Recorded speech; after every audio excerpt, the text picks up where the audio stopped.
and not covering that up. But there are the small annoyances of every day, some of them I class to mind. One man was saying at our baptism meeting recently just that himself and his wife, before they go to sleep, they often say a prayer together and thank God for each other. And it puts the annoyances of the day in perspective. I was a teacher for a while and I used to pray for my pupils before school every day. I just would stop for a few minutes and go through one class and pray for them. I don't know did it help them. It helped me be a bit grateful for them, and certainly, as I would say, ease the blood pressure as the day went on. I have immense respect for teachers who can teach all day in the school. I don't know how they do it.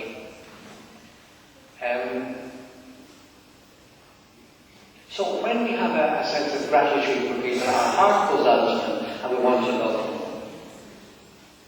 And even in elderly years when the body is constricted and we're worried about ourselves and what will happen later, gratitude over the years is something people spend a lot of time over.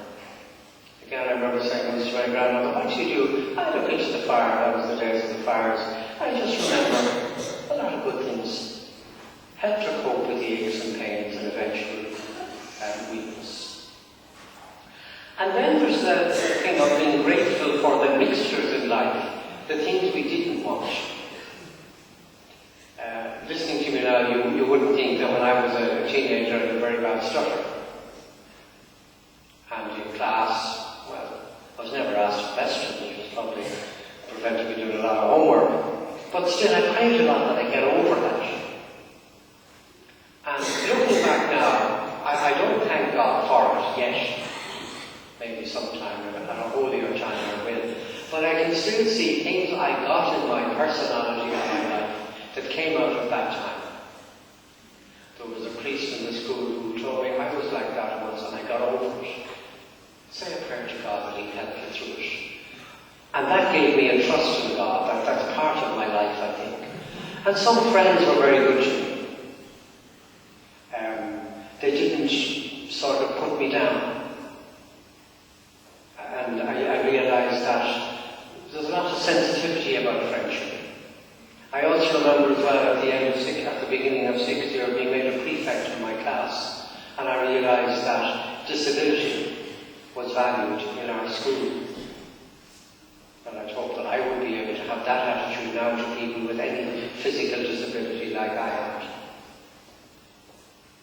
So there are times we look at things, we're not grateful for everything in them, but we can say, yeah, things happened when I had a bad time that did something good for me. And that's happening a lot for people now. We have bad times in the country. And recession is not sent for that. I don't believe this thing of God is sending a recession to bring us back to the church. I think that's spiritual rubbish, by the way. God doesn't work like that. But we will find in times that maybe we don't have as much as we want, we discover other things. Another one was being grateful for people I mightn't like very much. And I had an example of that in school years ago, where there was a teacher we all were a bit afraid of. He was a maths teacher. We didn't like him, but we respected him. And I didn't want to do maths. I had this notion that I didn't continue for the rest of my life, but I wanted to learn German. And I went up to him in fear and trepidation and said, I don't want to do maths, which meant I don't want to be in your class either. I want to do German. He said, would you really like to learn German? I said, I would. But he said, when you want to do something badly enough like that, go for it. And I left him walking 6 feet tall. He gave me a sense of confidence in myself. I still didn't like him very much, but I can thank God for him, and I'm sure he's enjoying the joy of God now. We can find different things in people or in situations, unremembered acts of kindness and of love, and simple, unthanked for acts of kindness and love. So gratitude is a great life giver. It's like an injection of life to the soul. And it can do a lot of good for us as well. Maybe tonight, even as I'm speaking, you might think of someone or something you're grateful for that comes comes to mind. And maybe on the way home or later this evening when you have a bit of quiet time, if you have, big families maybe, you mightn't have as much, but to let yourself stay with that and feel the gratitude. And it does lighten us and bring us the light of God. And maybe there's something you might like to say thanks to. Because even when people say, I didn't even thank me at all, we like to be thanked. Jesus was a man of thanks. The Jewish faith in which he was brought up, like Mary, his mother, stressed thanks a lot, to be thankful for every need. They had prayers for everything.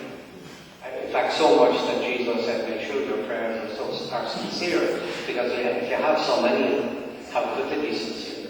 But they had this thanks for everything at different times. He thanked God for loaves and fishes and gave them to the people. He thanked God for his friend Lazarus and his friend Martha and Mary. He thanked God that God revealed himself to people who were uncomplicated and not the high flyers of the world. And he thanked God for bread and wine. Because at the Last Supper, facing his death, was to give thanks to God. So maybe we can take away something of this tonight, the spirit of gratitude in our lives. That suits us and not forcing it. And in whatever might go through our minds now, for what we're grateful for ourselves, and for what everyone is grateful for here, we say, glory be to the Father, and to the Son, and to the Holy Spirit, as it was in the beginning,